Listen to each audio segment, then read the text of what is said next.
Convidamos para coordenar, moderar esta atividade, Leonardo Mota, doutor Leonardo Mota, que foi coordenador geral de normatização do Ministério da Previdência, da Secretaria de Previdência. Seja muito bem-vindo, Leonardo, que irá conduzir esta atividade.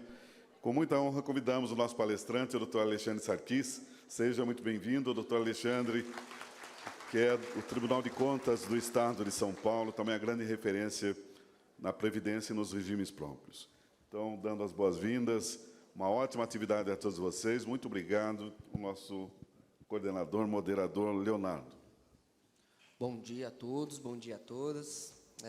Satisfação a gente estar aqui, dividindo esse painel aqui, né, com nosso ilustre palestrante aqui, o doutor Alexandre Mani Figueiredo Sarquis, que é graduado em Administração Pública, Engenharia e Direito, é mestre em Economia, doutorando em Direito Financeiro pela USP, professor da FIPECAP, é o conselheiro substituto do Tribunal de Contas aqui do Estado de São Paulo, então conhecido muitos de vocês, né? E para falar de um tema que a gente até conversava aqui no início, que assim, é algo que não parece que não teria dúvidas, né? Dizer assim, regime jurídico previdenciário daqueles que não são titulares de cargo efetivo. Poxa, tem o parágrafo 13 do artigo 40, ele é claro. Então, ele diz o quê? Todos aqueles que não são titulares de cargo efetivo deveriam estar no regime geral. Mas não é tão simples assim. A gente sabe que o regime próprio não é simples, né? Então, algo que, para nós, estávamos até pacificados, por exemplo, os estabilizados, tem a questão dos cedidos. Então, tudo isso para a gente discutir, entender e trazer uma visão boa que o Sarquis vai trazer para a gente aqui, para a gente abrir essa discussão e entender um pouquinho essa controvérsia, né? Então, passo a palavra ao Sarquis aqui, e no final a gente vai ter um tempinho para fazer algumas perguntas, discutir um pouquinho do tema, tá?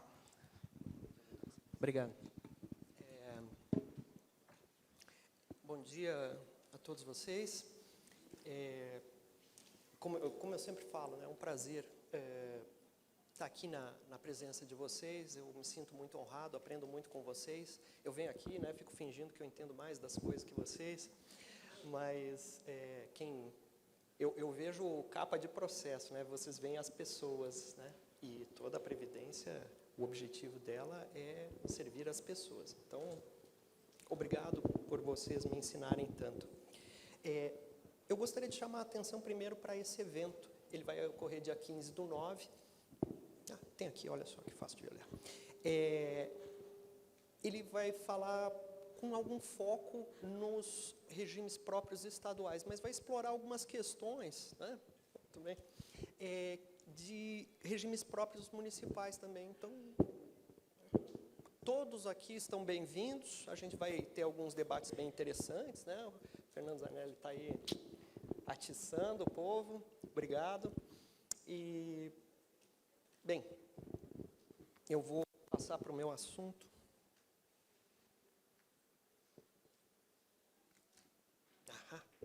Muito bem, a condição de segurado. Bem, eu gostaria de compartilhar com vocês que ontem, no metrô, eu estava vindo para o tribunal, né? E ocorreu pela primeira vez uma coisa que vai acontecer com todos nós, eu acho, um dia, né? Mas comigo aconteceu ontem, que foi uma mocinha se levantar daquele assento reservado para idoso e falar. Que momento pouco glorioso na minha vida, né? E quando eu recusei, ela falou, não. A insistência, não sei se o que é pior, levantar ou se foi a insistência, né? Mas eu fiquei pensando sobre a palestra que eu dei. Na segunda-feira teve um evento parecido com esse, mas no estado do Rio de Janeiro, e que congregou tribunais de contas do Brasil inteiro, né? E eu estava falando sobre esse assunto, né? Aproveitei para fazer a mesma palestra, tá? Economia de slide. Durante essa apresentação, a gente vai ver uma questão constitucional, cujos fatos, a realidade social não se adequa bem. E eu mostrei as decisões dos tribunais e do judiciário que, de certa forma, tentam acomodar esse, né? Dizia o professor Miguel Reale que o direito é fato, valor e norma, né? Então, não é só a norma, é também o valor, né? Só que eu percebi que teve uma decisão, eu discuti 2 decisões minhas, né? Uma decisão, eu pesei isso, né? Pesei, puxa, a Constituição está dizendo de fato, como o Leonardo falou, poderia ser muito simples essa palestra, né? Mostrar lá, projetar o parágrafo do artigo 40 e dizer, ó, acabou, vamos todos para casa. Não é por causa da realidade social, mas teve uma outra decisão em que era tão simples assim quanto, né, é inacumulável mais de dois liames jurídicos, né, laborais do profissional de saúde com o poder público, né? Nessa decisão, eu estava discutindo a condição de segurado de alguém que estava em acúmulo ilegal. Eu peguei um caso só. E naquela decisão, eu disse que ele não tinha direito, porque, revisando as notas do Tribunal de Contas, de fato, ele tinha tido seu registro negado, né? Eu achei, puxa, um cúmulo, né? Vai lá o tribunal e diz, ó, infelizmente você não pode. Ele deu um jeito de ficar lá e queria contar o tempo. Eu falei, eu neguei, né? Só que, pensando pensando depois, vindo no avião, eu pensei, por que não é a mesma situação? Não é a segurança jurídica, né? O cara estava lá, ficou, daí queria. Eu fiquei pensando nos princípios da Previdência, sabe? A gente tem tanta norma. Bem, eu sou professor lá de... Desculpe estar meio desestruturado aqui, mas são os pensamentos que eu estava tendo. Eu sou professor lá da Universidade de Santo Amaro. A aula da semana passada foi princípios, né? Princípios. Todo mundo adora, né? Princípios, né? Tem um texto do professor Carlos Ari Sanfeld, que ele fala assim, inclusive, princípio não serve para nada, princípio é... o texto dele, o capítulo dele fala assim, seriam princípios preguiça? Ponto de interrogação. Que é tipo, você pega um princípio e esquece todas as normas, né? Eu não concordo muito com ele, porque, às vezes, o princípio é uma forma de você racionalizar todas as normas, não é verdade? Então, você pega um princípio e, compreendendo ele, as normas todas deveriam estar colimadas para aquele fim, né? Tanto é que, na maioria das vezes, encontrar princípios é uma atividade mais do doutrinador do que do legislador, né? Colocar lá, princípio X, não adensou, não quis dizer o que era. É melhor que eu olhe as normas e as decisões jurídicas e dali extraia os princípios. Quando eu for falar esse assunto para vocês, eu gostaria que vocês pensassem quais são os princípios da Previdência. Não como estudiosos da norma, porque até tem alguma coisa escrita, mas como doutrinadores que vocês são, né, como estudiosos. Eu pensei comigo que a vedação à negativa da cobertura previdenciária poderia ser né? Porque se ele não for segurado de nada, ele é do regime geral de previdência social. Então, no Brasil não se nega a cobertura. Talvez esse seja um princípio. A segurança jurídica parece ser que aparece, né, estabilidade das relações, mas eu acho que a gente precisa pensar em alguns eixos a fim de não permitir que as decisões no âmbito da Previdência virem um grande balaio, porque isso só vem a prejudicar os regimes próprios. Tenho certeza que um monte de gente aí que vem falando um monte de solução maravilhosa está querendo destruir a Previdência Social. Porque a resposta mais simples do incompetente, eu não sei se você já viu, vamos parar de prestar o serviço. Olha só que, né? Pronto, acabaram todos os problemas. Né, Marjolie? Eu não gosto dessa solução. Eu acho que a Previdência... Eu sou um apaixonado pela Previdência, pelo serviço público que ela representa. Uma vez, fizeram um estudo. Eu não passei nenhum slide ainda. Uma vez fizeram um estudo. Era o estudo sobre a felicidade causada pela vitória na loteria. Então, a pessoa ganhou a loteria, queriam estudar a felicidade que isso causava. Fizeram um painel, né, de países. Só que calhou de compararem a Inglaterra, a loteria inglesa, com a loteria norueguesa, né? Porque prêmios eram parecidos, eu sei lá. Chegaram à conclusão que a loteria inglesa causava pouca felicidade e a loteria norueguesa causava muita felicidade. Ok. Aí foram estudar por que disso. E, obviamente, pensaram que as pessoas eram diferentes, né? A cultura, etc.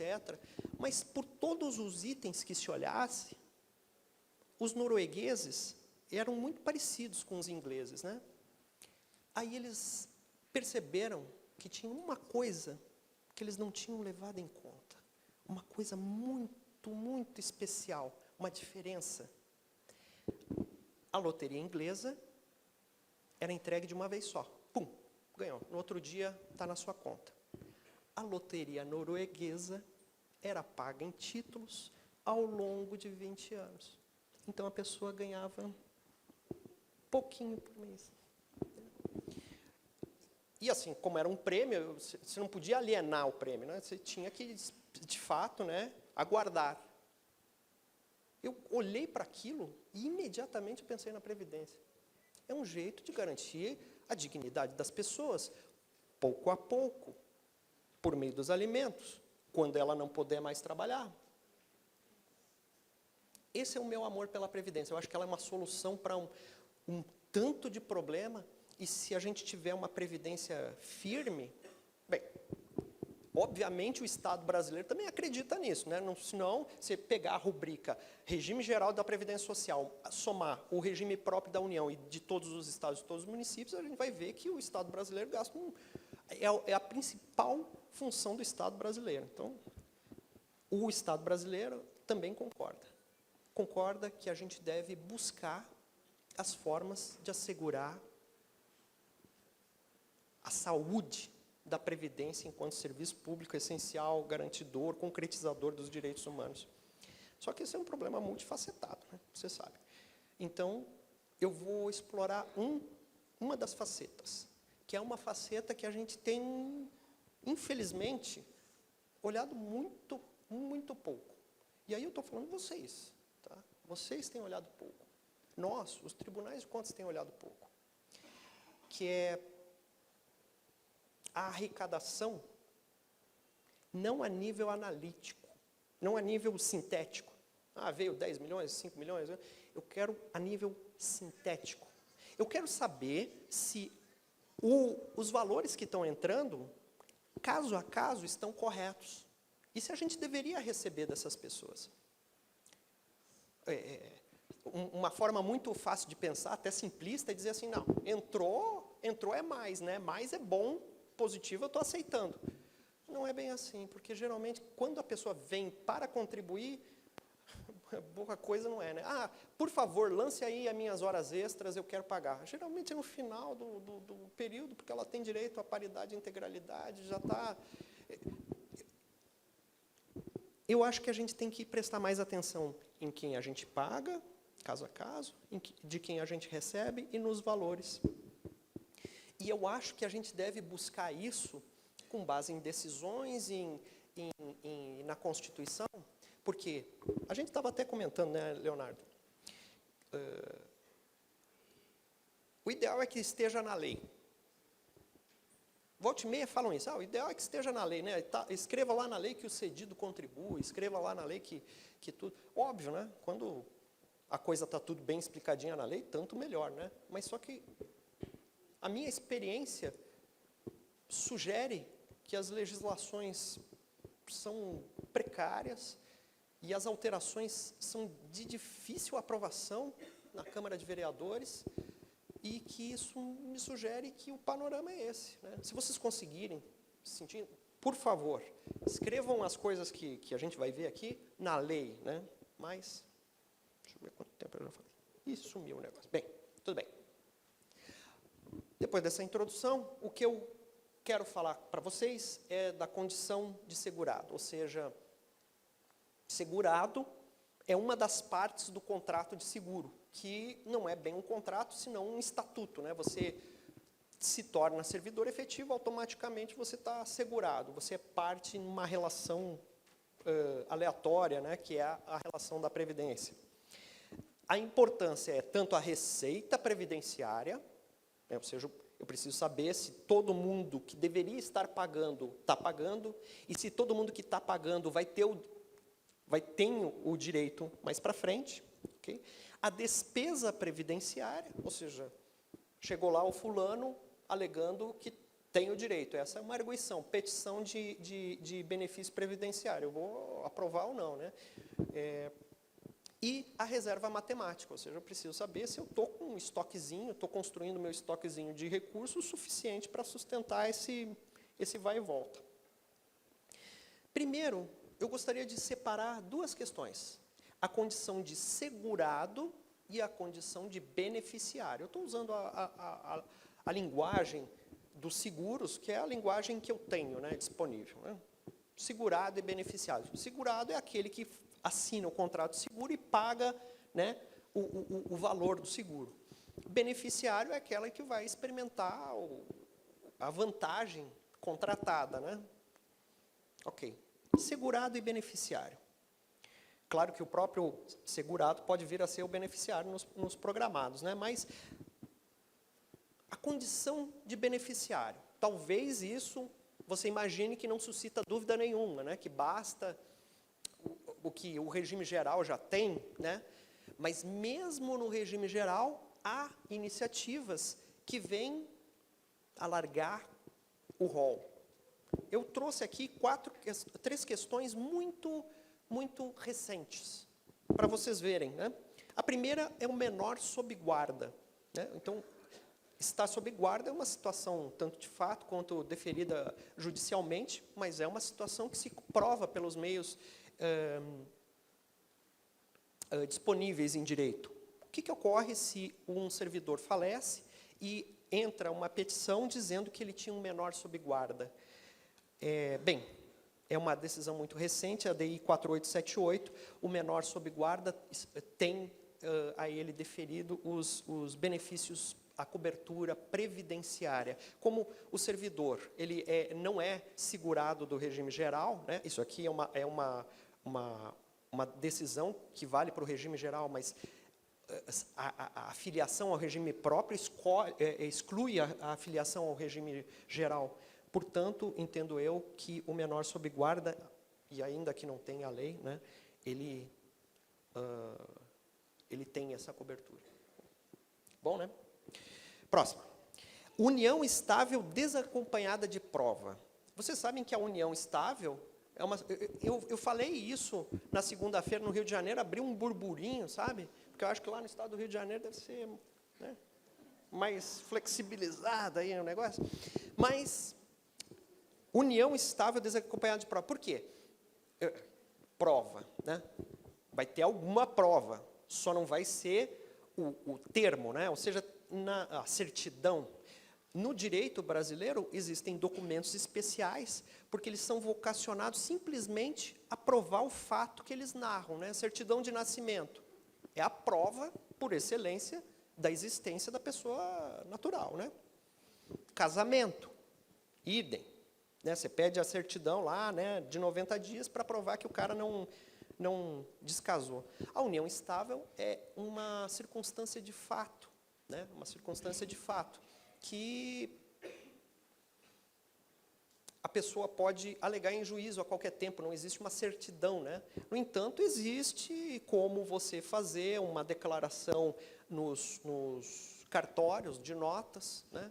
Alegando, quase como se fosse um casamentinho, né? Você chega lá, as duas pessoas assinam. Se quiser, vai até umas pessoas lá para olhar, né?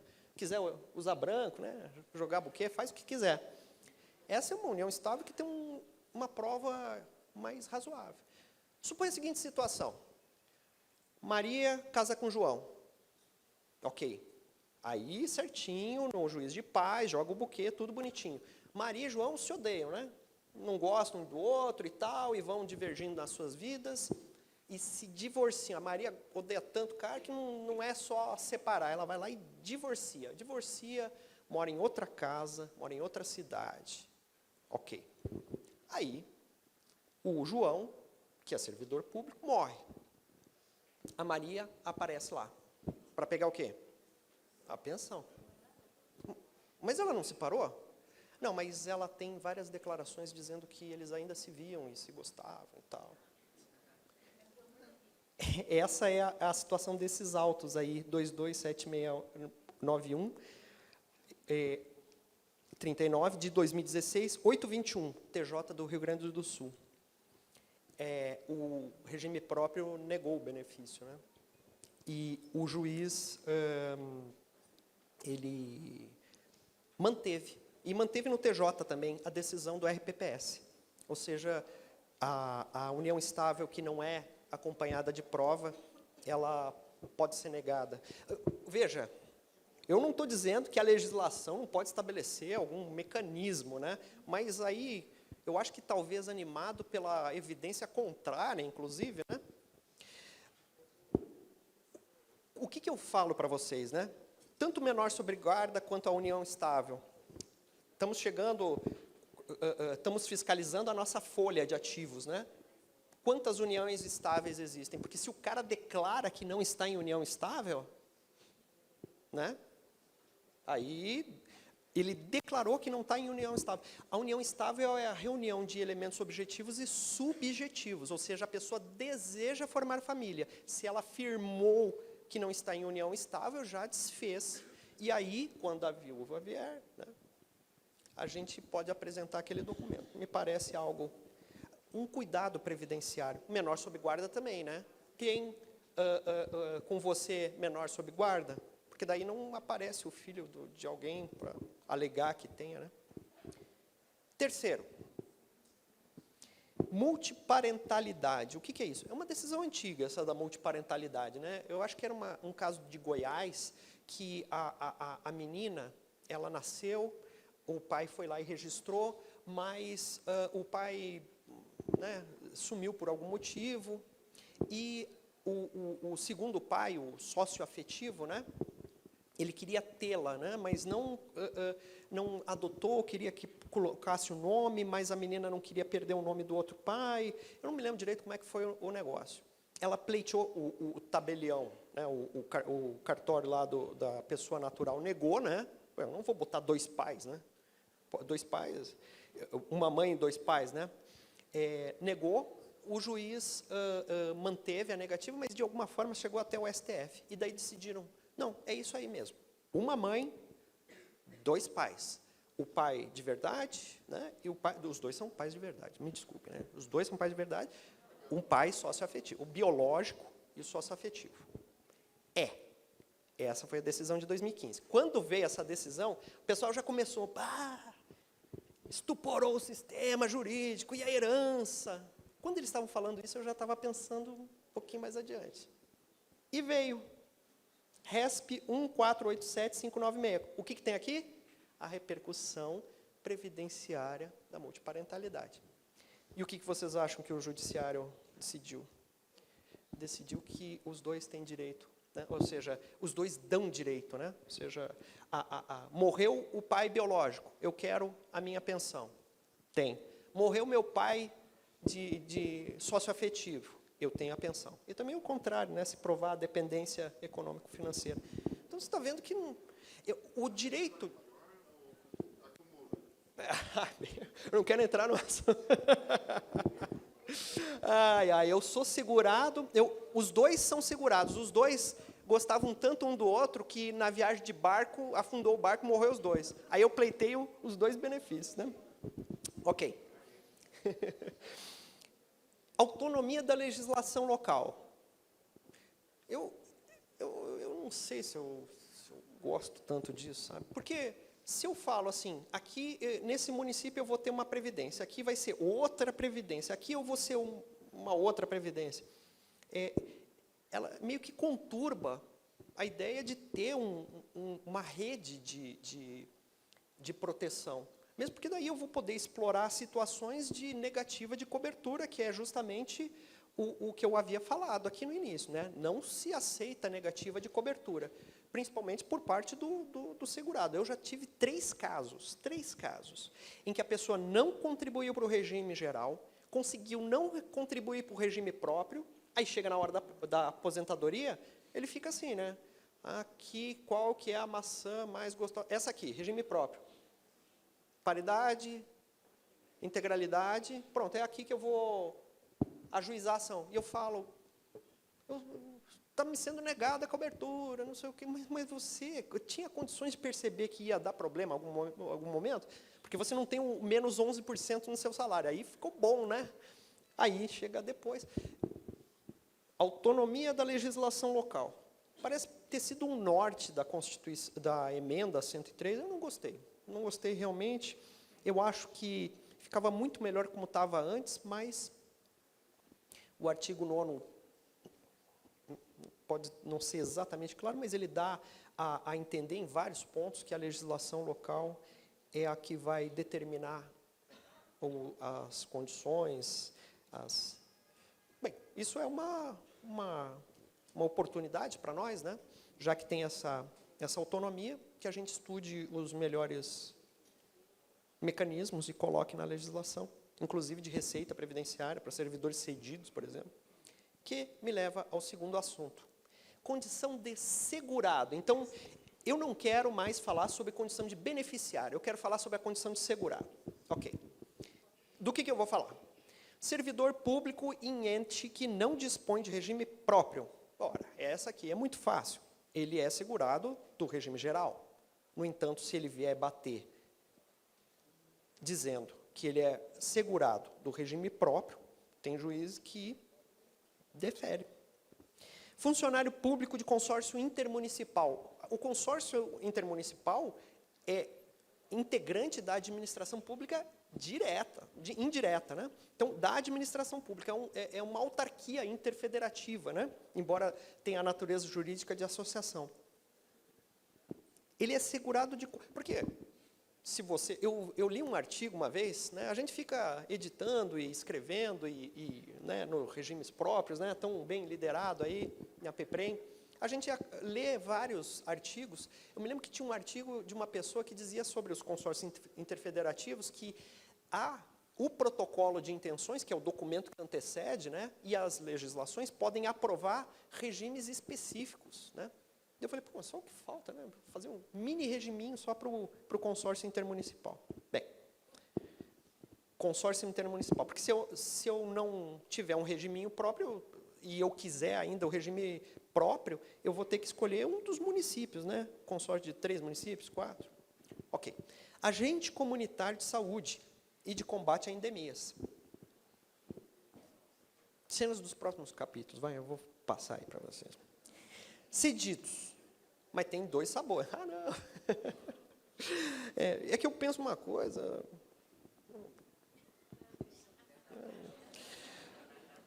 Não falo mais nada. Cedidos com ônus, cedidos sem ônus. Então, tem o cedido de 2 sabores, né? Com ônus e sem ônus. Se eu faço a cessão sem ônus para o órgão destinatário, está mais simples, né? Porque eu vou ter que recolher toda a folha, né? Mas e se eu ceder sem ônus? E ainda assim, tem cessão sem ônus de vários tipos, né? Eu faço a cessão sem ônus para a entidade do mesmo ente. Eu faço cessão sem ônus para a entidade do regime geral. Essa é outra possibilidade. Eu faço cessão para organização social, do mesmo ou de outro ente. Olha, a maioria dos casos que chegou para mim era cessão para a Assembleia Legislativa. Então, a gente pode ver isso. Ok. Afastado, licenciado. Obviamente, sem vencimentos. Porque se eu afastar com vencimentos, conta para todos os efeitos, né? Em acúmulo ilegal de cargo, emprego ou função, outra questão. Titular exclusivamente de cargo em comissão, e aí vem o ápice da nossa apresentação. Estabilizados. Por que é o ápice? Porque eu fiz uma pesquisa em cada um dos tribunais. Eu olhei, né? Não, mentira, quem fez foi ele. O Leonardo fez uma pesquisa primorosa, né? Não contem para ninguém que eu roubei os dados dele, né? Mas está lá no slide. E traça um panorama bem interessante sobre essa questão dos estabilizados. Que, como ele disse, era para ser simples, mas que na prática não é nada simples, né? Você chega lá, a pessoa está no cargo, né? Agente da fiscalização nível 3, né? Tá tudo bonitinho, todo mundo conhece ela como servidora, ela se apresentava como servidora, tinha crachá de servidor. Aí chega no dia de aposentar, poxa, que pena que o senhor vai nos deixar e tal, vamos preencher aqui os dados. Qual foi o concurso do senhor mesmo? Nessa hora, nos 45 do segundo tempo, ele fala, como assim concurso? Concurso que o senhor... Não, lá, naquela época não precisava, não. Sempre precisou. O que acontecia é que ninguém respeitava nada. Tá certo? Muito bem. Vamos passar aqui. Tchan. Ok. Só que a nossa portaria é um orgulho nosso, né? Porque ela foi consolidando muitas e muitas evoluções. Eu gosto da maioria das soluções que estão lá na portaria. A portaria é o nosso livrinho, né? Concorde com algumas coisas, discorde, sempre representou a solução, a síntese do razoável em torno das questões. Isso é o que eu acho e declaro aqui para vocês. Tem um capítulo que fala justamente segurado e beneficiário. Bem, então estamos aqui, né? Esse é o nosso métier, né? Muito bem, artigo 3º. O RPPS vai ofertar cobertura a todos os servidores titulares de cargo efetivo, ou seja, reproduzindo o que ele já falou. Efetividade é algo que a gente precisa fazer uma pausa teórica, né? Teórica. O que é efetividade, né? Porque é uma palavra meio que você ouve, né? Efetivo, não é que é servidor mesmo, não é que aparece. Não é isso. Não é aquele que é o estável, né? Também não é isso. Então, o que seria a efetividade? É um adjetivo que qualifica o posto daquele que se submeteu ao concurso de provas e títulos. Então, a efetividade decorre do meio de escolha. É isso. É isso que o STF vem falando, é isso que a doutrina antes falava. Alguém falou isso e consolidou-se. Concurso público. Concurso público, enquanto uma coisa, né, um instituto jurídico, é muito antigo. Tem imagens, né, aquarelas, das dinastias chinesas de 3.000 anos atrás, que faziam concurso público, e concurso público exatamente nos moldes como a gente faz hoje, com questões de múltipla escolha, com programa, material didático, confucionismo.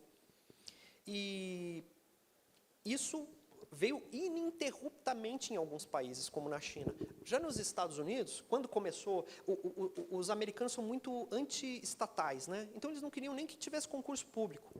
Criou-se uma doutrina, chamavam spoil system. Cada vez que um novo presidente assumia, ele demitia todo mundo e admitia todo mundo de novo, né?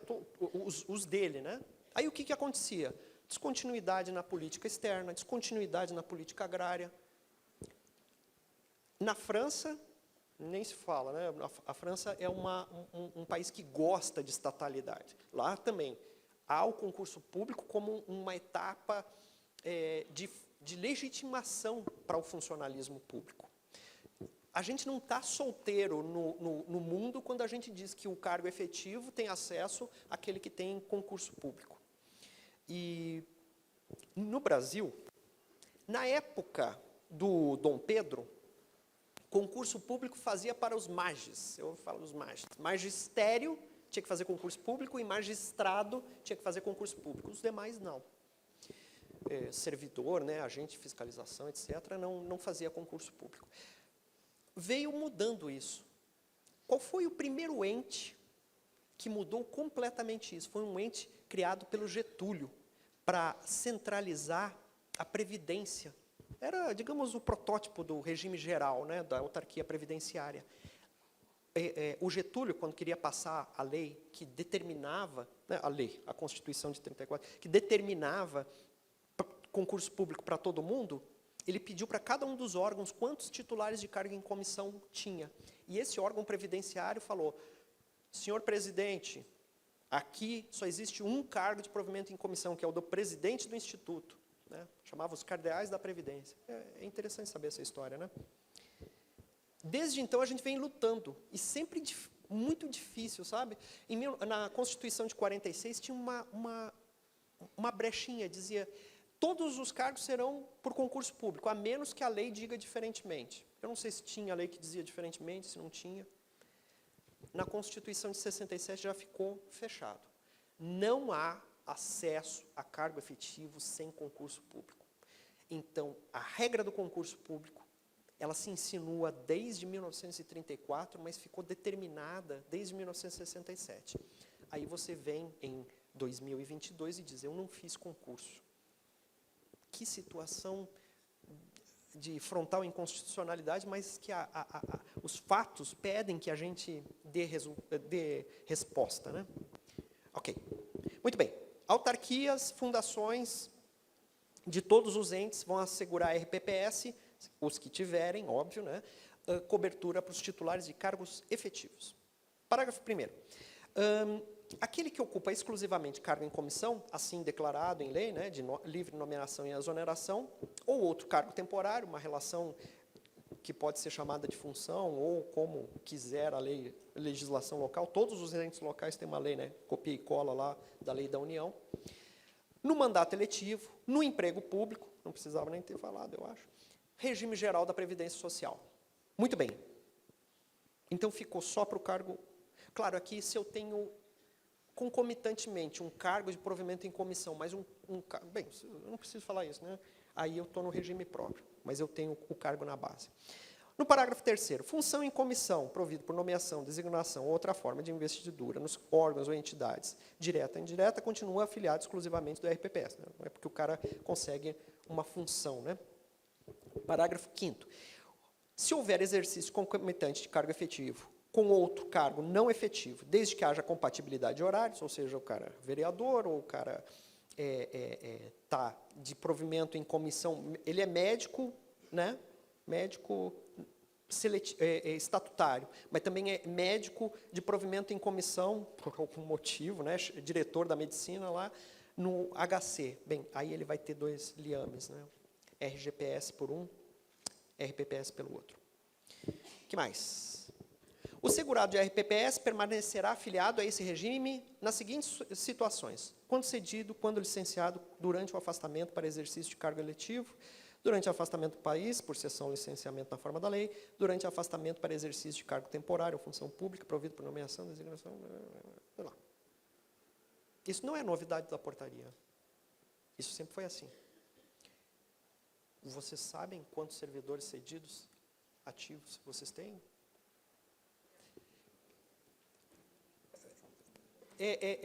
Chega muito isso para nós, muito isso. E chega também o seguinte, né? A pessoa é cedida por lá 2 anos, 1 ano, não sei como é que é o mecanismo.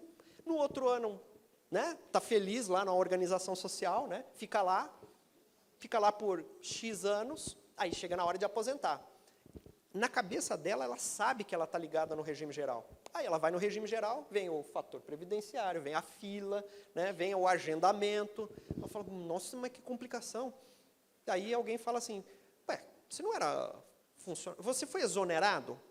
Você foi exonerado? Não, então você tem que pedir lá, pô. Aí ela pega e volta e vê que pela legislação ela poderia ter sido cedida ininterruptamente, tudo bem? Então, ela vem pleitear esse liame. O liame com regime próprio. E aí, o que o Tribunal de Contas faz? Nega, né? Aí, o que ela faz? Mandado de segurança. E o que o juiz faz? O que eu estou querendo falar? Isso faz parte daquela problemática de legislação ruim, com cipoal de regras. O que eu estou sugerindo aqui para vocês? Eu quero que as pessoas declarem. Eu quero... Poder Executivo. Eu sou regime próprio, mas você vai me ajudar a fazer uma coisa aqui, porque vem a bem da prestação de serviço público e da Previdência Social. Eu quero uma relação de cedidos. Muito bem. Cedido fulano, ele continua cedido? Ele foi cedido, depois não falou mais nada, então notifica. Sem lei, tá certo? Eu quero me antecipar aos problemas. O que eu estou falando? Auditoria. Mas eu também estou falando outra coisa. Qual? A legislação. O servidor cedido Somente vai poder permanecer com a situação se verter os benefícios para a contribuição previdenciária para o ente. Então, tem que ter arrecadação, né? Arrecadação, senão eu não seguro o equilíbrio atuarial, né? Eu até estava falando aqui, né? Eu acho, inclusive, que tinha que ter a cláusula de autopatrocínio, né? Tem que pagar o 14%, mais a alíquota patronal, né? 28%, mais o aporte. Tem que pagar tudo, porque é isso que ele custa para o ente, né? Aí estão falando que não pode, né? Eu não estou muito interessado, sabe? Eu acho que tem que colocar para o cara ver que cessão não é assim também, né? E também busque cessão sem ônus, né? Porque daí fica tudo mais às claras. Outra coisa que acontece, né? O cara é cedido. Quanto que era o salário de médico na prefeitura? 4.000. Aí ele é cedido para uma organização social que só o plantão é 8 conto. Daí ele vai lá, faz um monte. Aí ele está recebendo aquele salário. Aí ele volta no ente e diz, ó, está aqui os meus solerites, está aqui as provas, etc. Né? Eu quero. Não quero paridade e integralidade, eu quero a média aqui. Só que, né, é o salário que ele tinha na base. Se querer, quer. Isso tudo para quê? Né? Pensando de novo nos princípios, né? Da cobertura, mas também do equilíbrio financeiro atuarial, não é isso? Esse é um princípio importante. Muito bem. Ok. Servidor público em ente que não dispõe de regime próprio. Essa é a lei do plano de benefícios do INSS, né? 8212. O servidor civil ocupante de cargo efetivo ou militar da União, dos Estados do Distrito Federal, bem como das suas autarquias, são excluídos do regime geral de previdência social. Então é do regime próprio. Desde que amparados por regime próprio de previdência social. Então, aqueles juízes que deferiram, né? Se bem que eu só tive um caso até hoje, alegando que o artigo 40, isso era uma tese que eu li em alguns livros da época, né? O artigo 40 assegurava a todos, né, antes de 91, a todos os que estavam naquela situação, a aposentadoria, organizando ou não organizando o regime próprio de previdência social. Aí ficavam pendurados direto no tesouro, sem cálculo atuarial nenhum. Mas tem isso aí, né, na lei de 91. Ele não poderia alegar outro, isso daqui é filiado obrigatório, né? A lei determina a filiação ao regime geral. Muito bem. Próximo. Funcionário público de consórcio intermunicipal. A lei dos consórcios tem esse dispositivo. O consórcio com personalidade jurídica de direito público ou privado, não interessa, observará as normas de direito público no que concerne a licitação, prestação de contas e admissão de pessoal, que será regido pela CLT. Ok. Pode a pessoa ser regida pela CLT e ser segurado o regime próprio de previdência social? Tem um texto do Narno que diz que não. Eu nunca vi ninguém, tá? Só estou colocando aqui, né? Parece-me que CLT é algo que atrai o regime geral. Não é isso? Vocês concordam mesmo? Então guardem essa informação. Vamos denunciar a Secretaria de Previdência. Ok. Afastado, licenciado, sem vencimentos. Sem vencimentos.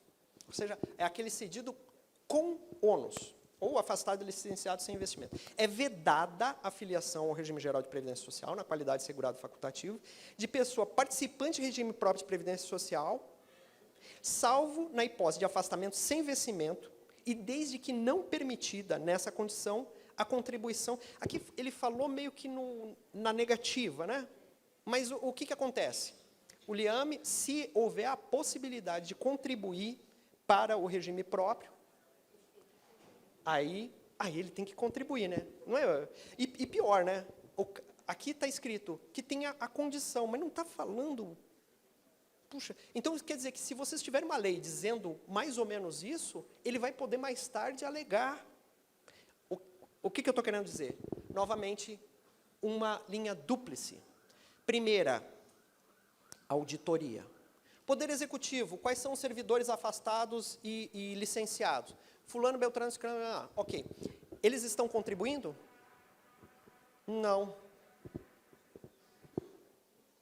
aqui falou menos, mas eu acho que aqui está querendo dizer o seguinte: se você não está contribuindo, você está rompendo o vínculo. Está no limbo. E o limbo é perigoso, né? Então, notificação, né? Notificação. Você está ainda no regime próprio? Estou sim. Então, sirva a notificação como auto de infração, porque você não está recolhendo a contribuição previdenciária. Mas, se colocar contribuição facultativa, ele pode alegar que, pelo decreto, ele não se filia ao regime geral, não tem que pagar para o regime próprio, é uma maravilha. O que me leva à segunda questão, que é a legislação local. Não coloquem a mera possibilidade, fala que para manter o liame... Eu sei que, nesse caso, o judiciário tem sido um pouquinho melhorzinho com a gente, e tem dito, não, se você não contribuiu, você rompeu, né? Mas percebam, né, as dificuldades. Ok. Cedido com ônus e sem ônus, caso o servidor ou militar amparados por regime próprio sejam requisitados para outro órgão ou entidade cujo regime previdenciário não permita a filiação nessa condição, permanecerão vinculados ao regime de origem, obedecidas as regras que cada ente... O que isso quer dizer? Eu cedi para órgão público, aí a questão é menos... Aí você continua com o liame com o regime próprio de origem. Tá? Com o regime próprio de origem. Ah, tem um monte de gente cedida para o que me falaram lá no Rio, que era TJ, né? Aqui é Assembleia Legislativa. Então, tem o gabinete desses deputados que vêm de uma base municipalista forte são dos servidores do município original. Então, eles estão lá e, às vezes, não contribuem nem para um lado nem para o outro. Saibam que a ligação é com o regime de origem. Ok. Aqui eu botei um ponto de interrogação. Por quê? Justamente por causa daquilo que eu falei para vocês. É uma violação constitucional, só que também é uma situação de fato. Então, o médico tem três relações jurídicas. Ele acumulou ilegalmente.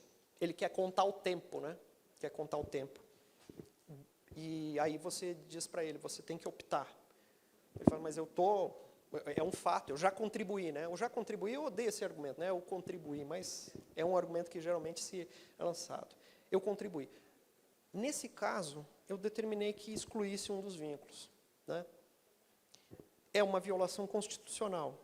Qual foi o norte que talvez tenha me animado? Porque eu tomei a decisão, me pareceu muito razoável na época, mas eu fiquei pensando sobre as minhas razões, porque a base legal, a base constitucional violada é a mesma. Eu estou dando aula. Sabe que nas universidades você tem que pegar as aulas que você gosta e as aulas que eles te dão, né? Uf, isso está gravado? Bem, esse semestre eu peguei direito eleitoral. Né? Eu fui servidor da Câmara dos Deputados, lá eles acharam que tinha tudo a ver, me botaram no direito eleitoral, mas é bom, sabe, é bom para a gente, né, olhar de novo. Aí tem um assunto das inelegibilidades, que essa eu até tenho uma proximidade maior, porque os tribunais de contas respondem por 60% das inelegibilidades no Brasil, né, a condenação. Ok, tem uma divisão das inelegibilidades. Lá, direto no artigo 14 do Direitos Políticos, ele fala assim, são inelegíveis, e fala algumas circunstâncias. E diz ainda num parágrafo lá, parágrafo 9º, se não me engano, lei disporá sobre outras inelegibilidades. E daí veio a Lei Complementar 64, que depois ganhou o nome de ficha limpa, né, Lei Complementar 135, e botou outras.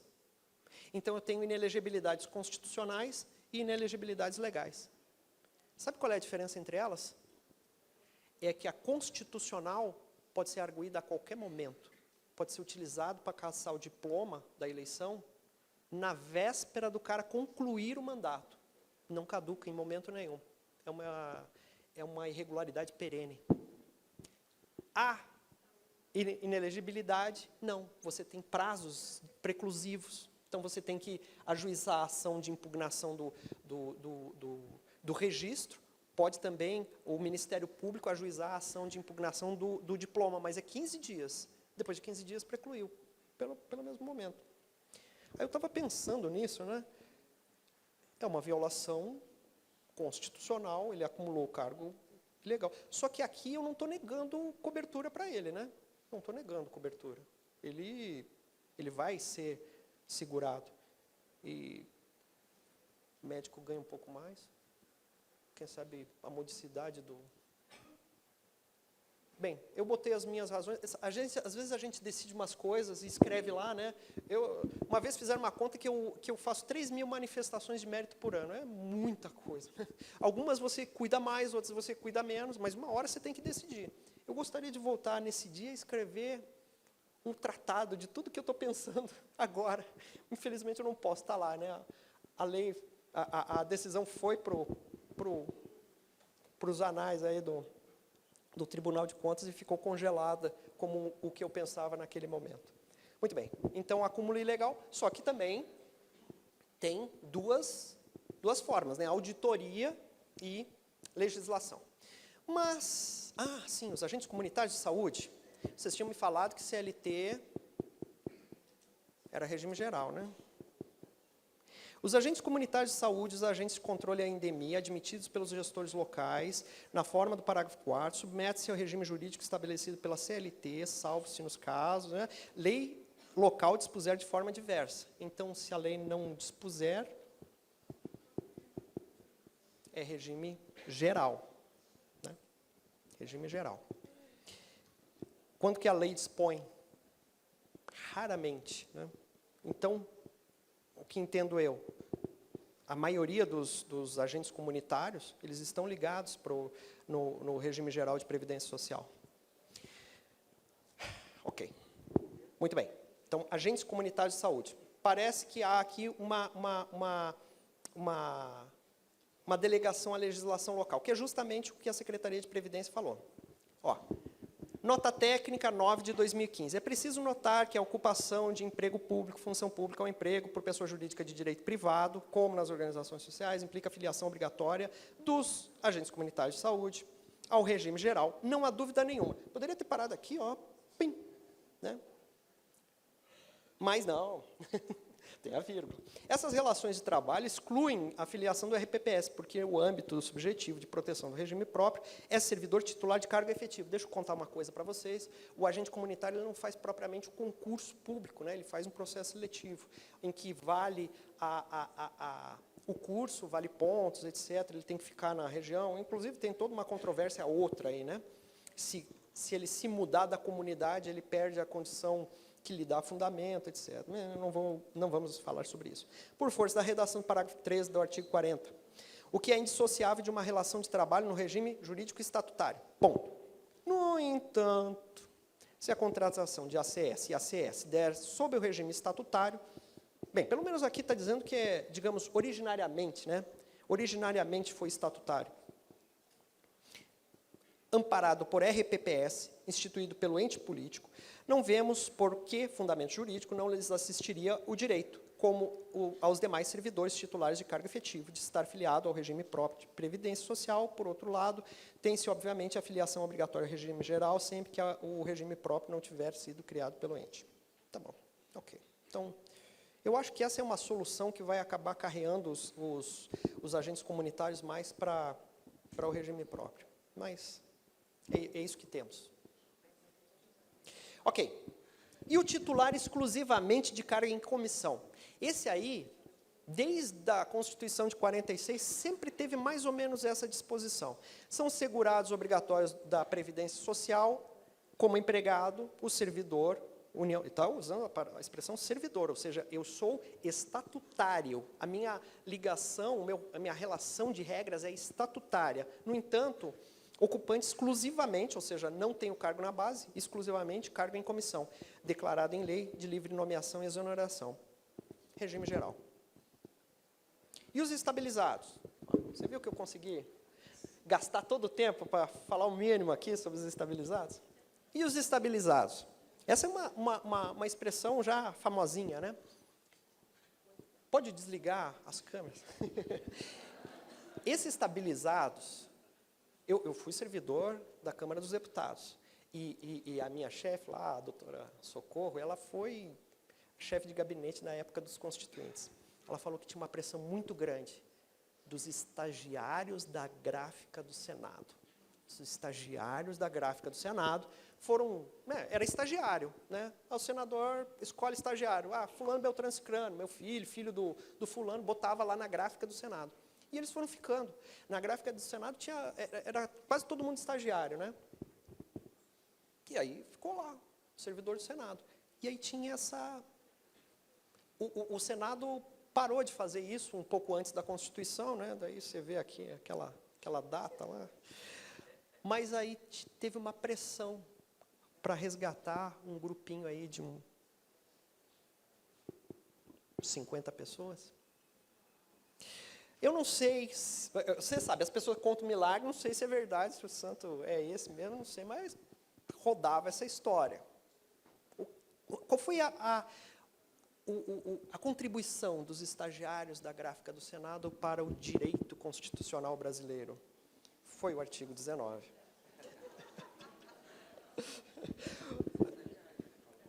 É verdade. Você sabe que a minha estagiária encontrou uma desses... estagiários são bons, né? Tanto que mudam a Constituição.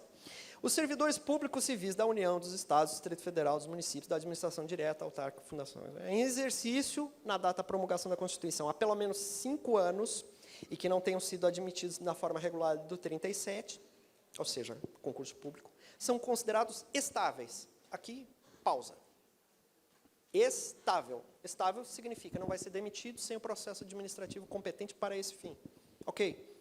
Ele falou efetivos? Não ousou falar isso. Deixa eu perguntar para vocês. A lei de efetivação... Você já ouviu falar? Já ouviu lei de efetivação? Lei de efetivação. Nem a Constituição teve coragem de fazer. Nem os estagiários do Senado conseguiram. Aí vai lá o prefeito e lei de efetivação. Não, lei de efetivação, pelo menos no meu gabinete, não serve para nada. Tá? Não serve para nada. Não quer dizer que vai dar, não vai dar, eu só estou dizendo que não vê, né? Ok. Parágrafo 1º, tempo de serviço dos servidores será contado como título, né? Está dizendo, né, faz concurso público. Parágrafo 2º, o disposto nesse artigo não se aplica aos ocupantes de cargos, funções, empregos de confiança ou em comissão. Olha só.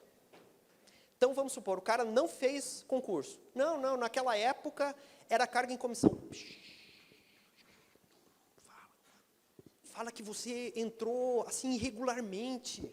Não fala que era cargo em comissão. Não, mas era tudo certinho. Cargo em comissão. Não fala. Senão nem estava, você não é. Okay. Extravia os documentos lá. Ok. Então, é isso que nós temos, tá certo? O intérprete da Constituição, bem sabem vocês, é o senador... não, quero fazer a trilha histórica, né? Só que eu já falei tudo, né? Na Constituição de 46, a primeira investidura em cargos que a lei determinar que se faça mediante concurso público, vai ser por concurso público, né? Ok. Ok, isso era em 1946, então a gente não tinha essa cultura de concurso público em 1946, embora muitos lugares fossem concurso público. Tem uma curiosidade, a Constituição do Estado do Rio Grande do Sul, desde essa época, uma Constituição positivista, né, o Júlio de Castilhos e tal, aquele povo lá, já determinaram, já botaram lá, foi o primeiro Estado a colocar que aqui é concurso público. Ok. E a de 67? Ela vem vazada em expressões muito parecidas com a de 88. Os cargos públicos são acessíveis a todos os brasileiros preenchidos os requisitos de a lei determinar. A nomeação para cargo público exige aprovação prévia em concurso público de provas e títulos. São estáveis os funcionários quando nomeados por concurso. Ninguém pode ser efetivado ou adquirir estabilidade como funcionário se não prestar o concurso público. Está claro o suficiente? A Constituição, a emenda, né, de 69 não alterou muito, mas aqui eu achei mais claro. Ou seja, se a pessoa vier falar assim, olha, eu entrei antes de 88, então era a Constituição anterior. Aí você fala, então tá, vamos pegar ela aqui, ó. Ninguém pode ser efetivado sem concurso público. Puxa vida. O senhor é de 65? O cara, não, 82. Bem, então era essa aqui. O senhor é estável. Tanto é que o senhor está aqui pedindo aposentadoria, ninguém demitiu o senhor. Muito bem. O intérprete é o STF, que nunca pareceu titubear. Teve gente que me mostrou algumas decisões do STF que mantiveram progressões, mas sempre por motivos processuais, sabe? O que nós temos é isso. É vedado o reenquadramento em novo plano de cargos e carreiras em remuneração de servidor admitido sem concurso público antes da Constituição de 88, mesmo que beneficiado pela estabilidade excepcional do artigo 19 da DCT, haja vista que essa regra transitória não prevê direito à efetividade nos termos do 37.2 e decisão proferida da DI 3609. Aí você fala assim, não, mas 2014, para a jurisprudência do STF, né, já está antiga, né? Aí a gente colhe mais um pouco mais recente. O Supremo Tribunal Federal tem entendimento de que o servidor estável, nos termos da 19 da DCT, não é efetivo, possuindo somente direito à permanência em serviço público. Aí a gente fica numa situação meio delicada, né? O artigo 19 está claro, a interpretação a respeito dos termos que ele usa, emprega, são claros. No entanto, a gente tem aquele povo lá pedindo aposentadoria. PIC. Os tribunais de contas. Obrigado, Leonardo. Tá aí, permitiu uma panorâmica. Os estabilizados estão ligados ao RPPS. TCE do Acre, TCE do Paraná, TCE de Amazônia, TCE do Ceará, TCE de Goiás, TCE do Pará. Estão no regime geral de previdência social. TCE de Alagoas, TCE do Espírito Santo, TCE de Mato Grosso, TCE de Mato Grosso do Sul, TCE do Rio Grande do Norte, TCE do Rio Grande do Sul, TCM da Bahia. Surpreso? Modulação. O TCE da Paraíba emitiu um parecer, quem já estava aposentado em 2020. O TCE do Rio de Janeiro emitiu uma consulta, eu botei assim, que já tenham sido transmudados para o regime estatutário antes de 98, era isso, né? Ou seja, se lá, antes, em 98, eles deram a modulação deles lá, né? Tem modulação. Inclusive, tem aqui gente que está dos dois lados, né? Tem o TCE do Rio Grande do Sul, que está no RGPS e RPPS, porque tem uma conselheira lá que entende bastante da coisa, deu uma decisão, outros deram outra. Ok. Saibam que tem o meu máximo respeito o pessoal que está lá no lado do RGPS, porque eu acho que a fundamentação é mais consentânea com o cipoal de normas que a gente tem, a Constituição, o STF. No entanto, vocês querem saber onde que está o TCE de São Paulo, né? Vocês não estão interessados no TCE do Rio Grande do Sul, nem no que eu acho, que é super sensacional lá, né? O TCE de São Paulo acha que eles estão ligados ao RPPS. Eu não falo isso com orgulho, né? Porque eu falei lá no Rio de Janeiro, julgador também tem medo, né? O cara, julgador analfabeto, né? Não sabe nem ler o que está escrito lá na decisão do STF. Não, a gente lê. O que eu acho? Um dia que chegar a dimensão da coisa no STF, o dia que chegar o argumento, né, mais bem adensado, o caso mais adensado, eu acho acho que o STF vai mudar a sua opinião. Eu não sei, posso estar errado, viu? Ok, o TCE está assim. Como é que o Alexandre decidiu? Esse não é uma decisão minha, mas já teve uma decisão minha que foi nesse sentido. Eu acho que o senhor está desde... Não sabia como é que era lá os municípios, lá no interior, né? Está desde 83, tá certo? Contribui todo esse tempo no mesmo regime próprio, né? Eu acho que está vinculado ao regime próprio de previdência social. Eu acho que você dizer, não. Você pega uma certidão, esse tempo está irregular, vai lá no INSS, vê como é que faz lá.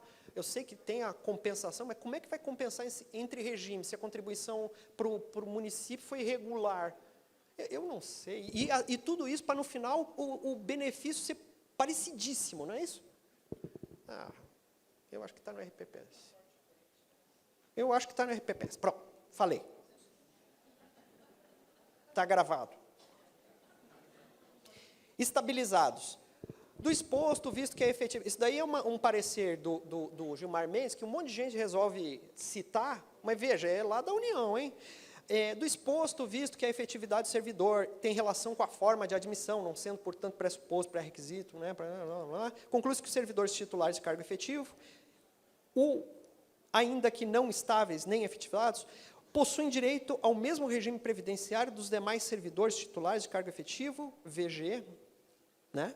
Efetivos aos cargos, não os servidores efetivos ou efetivados por concurso público.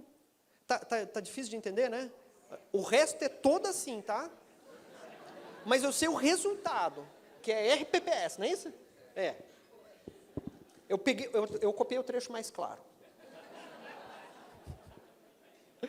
Ai, ai. Parecer GM, será que é Gilmar mesmo? Tá. Ele que assinou, né? Ele já era enrolado naquela época, hein? Ok. E daí tem esse parecer, esse é um parecer antigo, tá?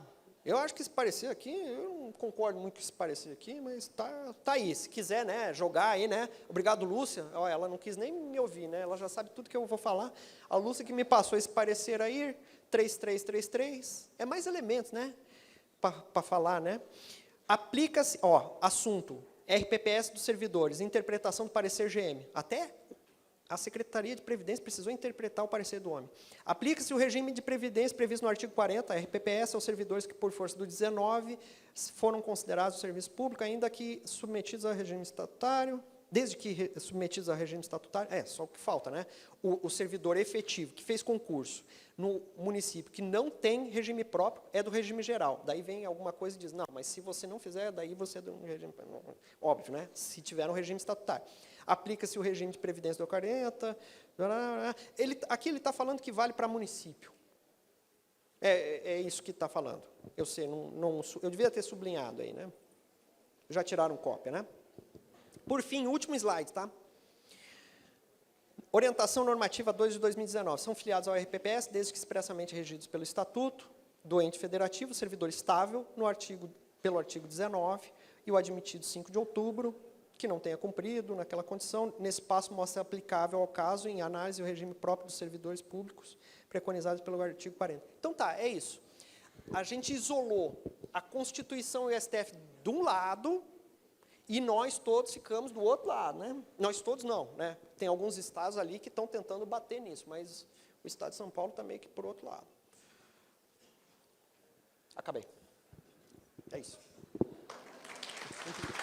Obrigado.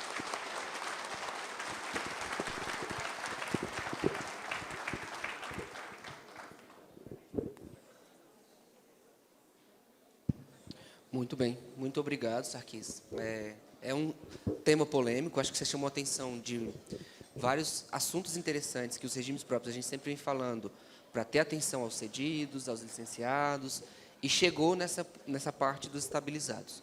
Tem gente de fora...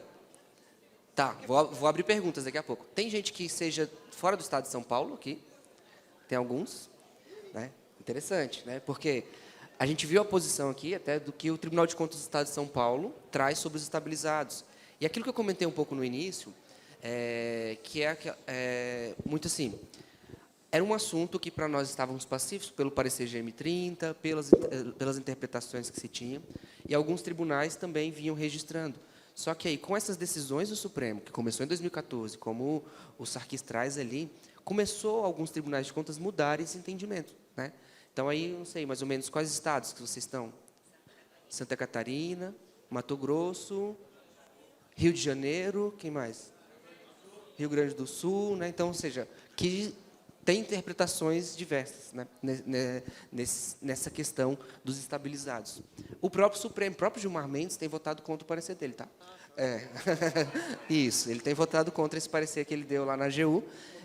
Ele mudou de ideia, então o Supremo tem interpretado nesse sentido. E é um assunto polêmico mesmo, porque essa transferência para o regime geral não é simples, né? Como é que eu vou transferir esses servidores para o regime geral? Primeiro, o INSS não vai aceitar sem contribuição.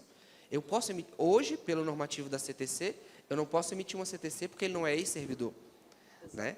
Aí não vai ter nem compensação previdenciária disso. Se eu for emitir uma CTC, se eu conseguir mudar a legislação da CTC para poder emitir uma CTC disso, o servidor vai estar limitado ao teto. Aqueles que contribuíram acima do teto vai ter um problema, porque contribuíram acima do teto e vai estar limitado do teto no regime geral. Então, é um assunto que a gente volta, que está tendo em discussão no âmbito do CONAPREV. O CONAPREV é o Conselho Nacional dos Dirigentes de Regimes Próprios. Existe a COPAJURI, que é uma comissão de ações permanentes, né? Acompanhamento de ações judiciais, e esse assunto também já está em discussão na COPAJURI para tentar encontrar uma solução, ainda que seja uma solução legislativa, para levar a proposta, para que possa, então, resolver e acabar com essa insegurança, digamos assim, né? Posso só falar uma coisa? Claro. Claro que a gente está olhando com esse cuidado todo para o passado, mas uma coisa que é óbvia, né? Esse foi um seminário que eu dei para auditores, né? É uma outra pergunta, né? Tá bom, tem todo o passado que a gente tem que olhar com cuidado, mas hoje, entrou uma pessoa ontem sem concurso que está contribuindo para o regime próprio, né? Ou seja, a gente está olhando para os problemas que foram criados em 83 e às vezes ficamos sem prestar atenção nos problemas que a gente está criando hoje, né? Então, Minas fez isso, né, recente. Teve uma lei de 2000 e acho que 2002, 2003, que é a Lei 100 de Minas, efetivou os servidores, e aí o Supremo declarou inconstitucional, né? Mas isso aí o Supremo... E nesse o Supremo modulou efeito, inclusive. Modulou efeito ali em 2015, e deu um ano para fazer a substituição, fazer concurso, né? Então, vamos abrir para as perguntas, alguns comentários de vocês, e aí a gente vai vendo aqui. Primeiro tem aqui na frente, e aí depois a gente vai passando. Bom dia. Né? a Mag só pode fazer a pergunta se der a resposta também, né? Bem, parabenizo, né, o Alexandre pela excelente palestra. Isso a gente já contava, tem que levantar, meu Deus. Bom, enfim, eu não vou falar nada, não vou perguntar dos estabilizados, até porque a minha cabeça tem umas teses aqui, depois eu comento com você, tá? Bom, mas eu vou perguntar sobre a questão do acúmulo ilícito e do afastamento sem vencimentos. Porque é o seguinte, você falou aí a questão, o acúmulo ilícito, a gente percebe que, principalmente na parte dos municípios, eles não cuidam da gestão dessas acumulações. Na verdade, a pessoa entra, faz às vezes uma declaração e nunca mais renova. E a gente sabe que os profissionais de saúde, os professores, eles têm uma grande rotatividade. Então, existe aí um problema que eu acho de gestão. Ou seja, e o próprio regime, os regimes próprios também, os institutos, eles, na hora que a pessoa vai se aposentar, não se preocupam com isso. Deveriam, porque também é tarefa. O afastamento sem vencimento também. O servidor se afasta, ninguém sabe o número de afastados, e a gente sabe muitas vezes que o afastamento sem vencimentos, o prefeito concede para diminuir a despesa de pessoal, né? Bom, aí eu pergunto para você o seguinte, é uma questão de gestão. O regime próprio tem que ter um controle dos afastados, tem que ter o controle das pessoas em acúmulo, né? E o tribunal, o que pode fazer? Nas auditorias operacionais, você não acha que ele devia cobrar a gestão disso? É uma questão de gestão, simplesmente. Até porque o acúmulo ilícito, você falou aí, o Supremo tem uma decisão, repercussão geral, acho que é 819, os atos flagrantemente inconstitucionais. Não existe decadência. E o acúmulo ilícito, eu vi agora uma decisão, 4 pensões decorrentes de cargos de médico. A decisão foi, devolvam o dinheiro relativo a 2 pensões. Tá? Então, assim, isso é uma questão de gestão. Dizer assim, eu não sabia que eu estava em acúmulo ilícito. Você sabe que não é verdade, né?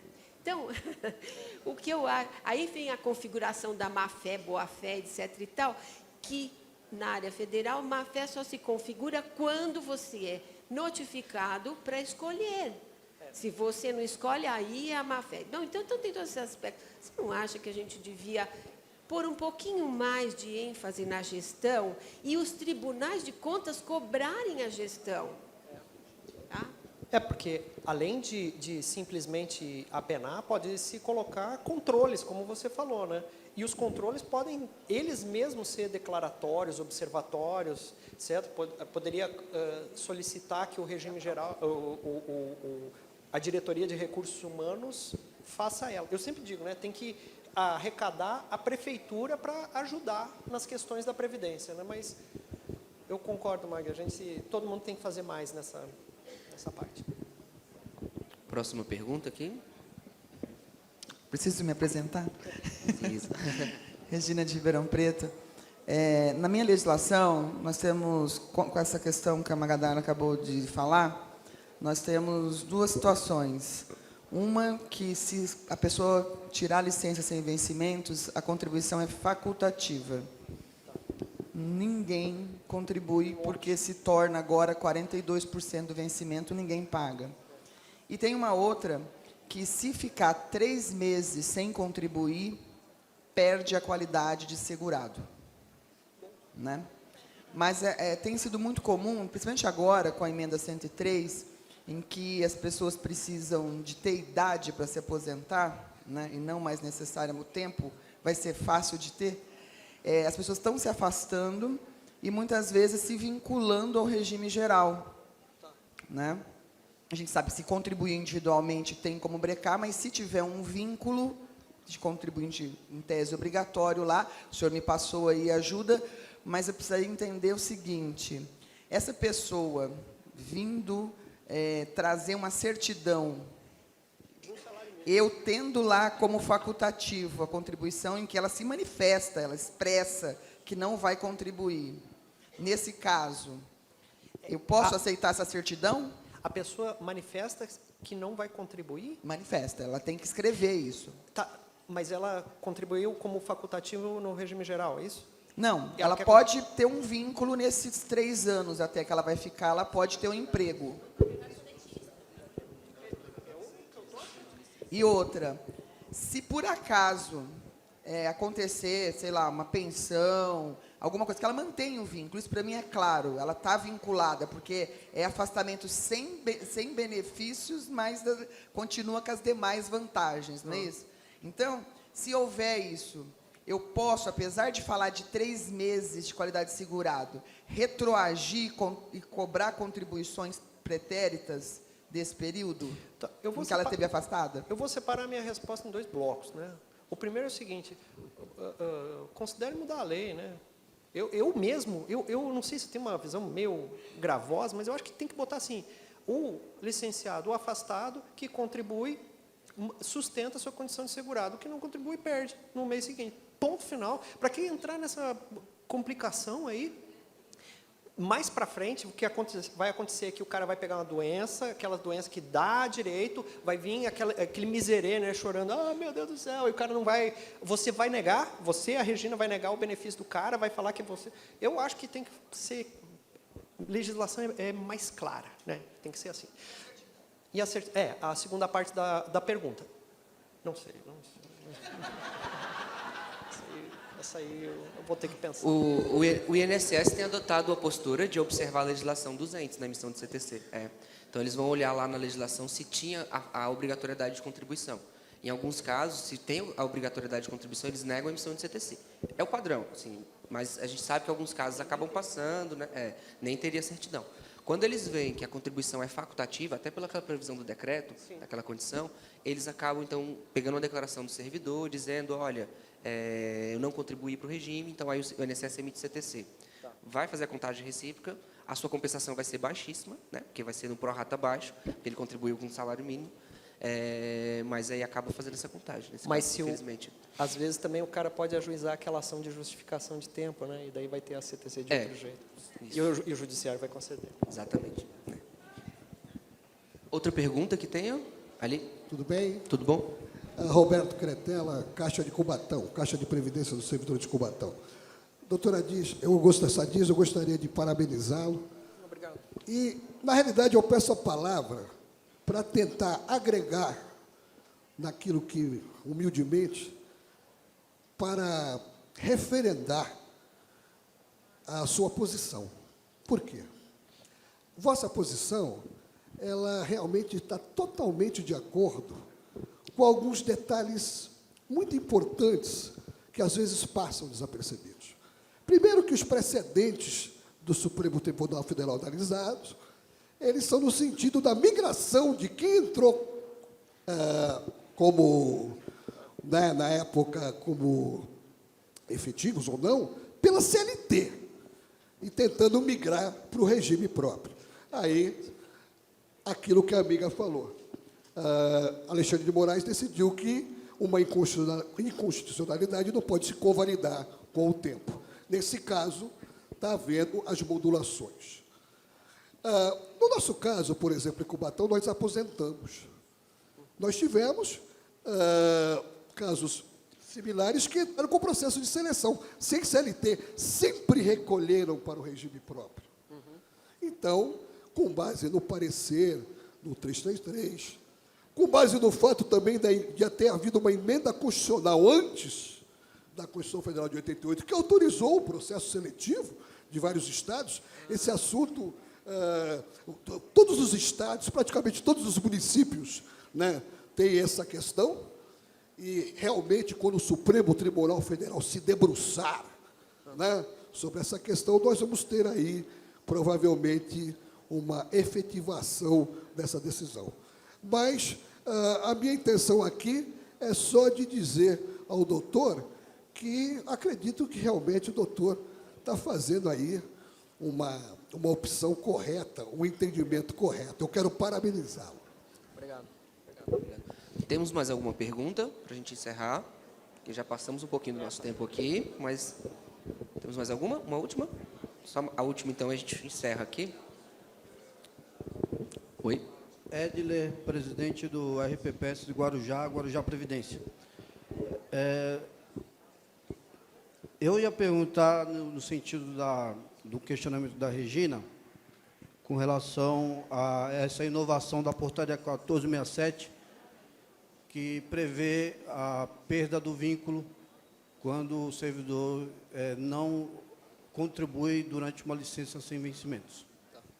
Inovação no ordenamento, porque a gente não tinha visto antes nas demais portarias da União, o que a gente sempre viu que mantinha a qualidade de segurado, até porque a Constituição ela fala que o RPPS é para o servidor de cargo efetivo, e quando ele está licenciado, ele não perde o cargo efetivo dele, ele continua sendo servidor ocupante de cargo efetivo.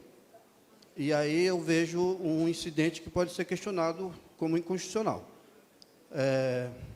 Mas no Guarujá nós temos, vou para o segundo ponto, nós temos o problema de duas contas municipais, 2017 e 2019, que foram julgadas pelo auditor Sarkis. Houve ressalva, uma delas foi reprovada, no recurso nós conseguimos reverter para aprovação com ressalva, a outra foi aprovada com ressalva. E a ressalva é exatamente com relação aos servidores estabilizados pelo artigo 19 do ADCT. E nós estamos recorrendo, estamos com... Semana agora está agendado, acho que é dia 23, está agendado o julgamento de um recurso que nós protocolizamos, e a gente até pediu uma audiência com o auditor responsável, e até agora não conseguimos. Mas é conflitante, porque se a posição do Tribunal de Contas é de reconhecer que deve ser vinculado ao RPPS, e houve julgamento com a ressalva, e a ressalva nos traz muita estranheza, que ela determina que a unidade gestora desfaça o vínculo com a RPPS e que os servidores migrem de volta para o regime geral, que já houve migração, né, lá no nosso RPPS, e sendo que não é competência da unidade gestora fazer esse tipo de migração. A competência legislativa é do chefe do executivo.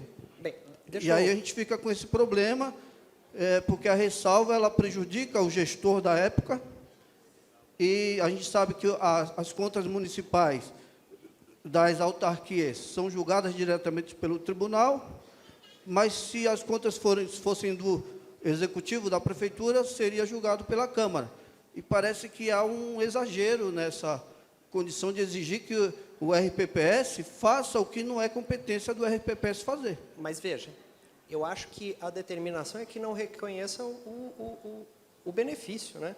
Então, não cabe migrar, cabe esclarecer ao Executivo que não vai haver cobertura previdenciária. Número 1. Número 2, a ressalva me parece perfeita. É o que eu falei aqui, tem gente hoje que está na situação, tem que... Porque o que se falou é que os estabilizados, aqueles que entraram em 1983, né? Aí tem direito, né? Então, eu não estou, me desculpe, eu não estou me lembrando exatamente dos termos, né, da decisão, mas certamente o senhor vai conseguir aí sucesso aí no recurso e uma decisão mais favorável. A gente espera que sim, mas é muito preocupante, até porque na sua decisão constou que nós deveríamos migrar os servidores de volta para o regime geral e fazer a compensação previdenciária, mas a compensação previdenciária a gente sabe que é depois que ele aposenta. Então, isso para nós é inócuo, essa determinação. Porque Eu gosto de achar que as minhas decisões são boas, sabe? Essa não foi, desculpa, essa não foi.